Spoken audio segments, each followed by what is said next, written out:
Back now to that breaking news in Kent County. Prosecutor Chris Becker says the Grand Rapids police officer who shot and killed Daquan Johnson will not face any charges. And the announcement comes 6 weeks and 1 day after the deadly February 18th shooting. 13 Your Side's Michael Martin is live right now at Michigan State Police headquarters in Kent County. Michael, what can you tell us?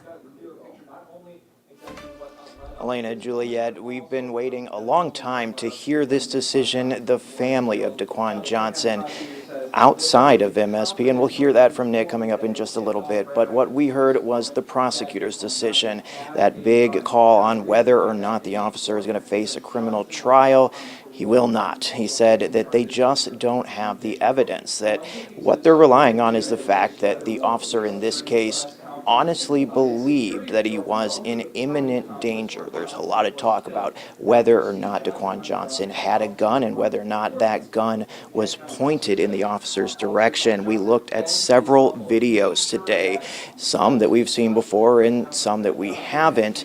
And Chris Becker, the Kent County prosecutor, says that in these videos, it makes it clear that the officer had every reason to believe that not only was there a gun on Daquan Johnson, but that it was pointed in his direction.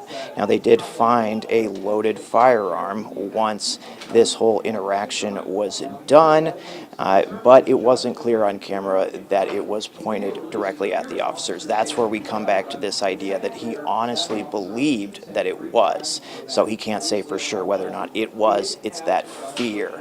So this is a little bit of what we heard from the prosecutor just a few minutes ago. I have to prove that beyond a reasonable doubt that they did not act in self-defense. And based on the facts and circumstances as I see them, I just cannot simply do that. To try and apprehend suspects, a fleeing suspect in this manner, so there's nothing in violation. So we've heard from a few people making statements after this big decision, and the interim police chief, Joseph Trigg for Grand Rapids Police, made a statement, and he said in part that these officers are in life-altering situations where they have to make life-altering decisions in a matter of seconds under high-stress conditions. He thanks his officers, but he says that they are going to do their own internal investigation and make sure that no policies were gone against, and look and make sure that a situation like this, there aren't mistakes made in the future. So no criminal charges, potential for policy changes, but at this time, no criminal charges filed. Back to you. Daquan Johnson's family was not allowed inside the news conference, but they were watching from outside. And they spoke with 13 Your Side's Nick Nelson. Nick joins us now live. Nick, can you tell us what they're saying about this decision?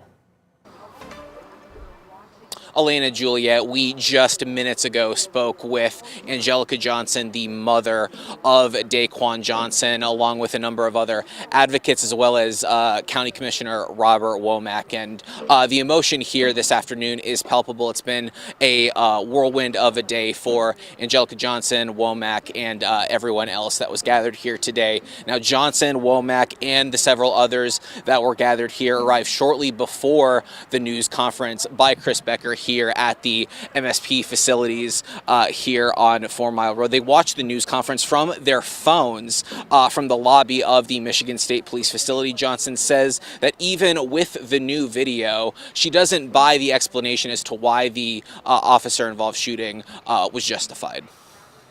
Not mad, because he's just the beginning. He doesn't have the final say-so in any of this. It doesn't stop with Chris Becker. Chris Becker is a joke.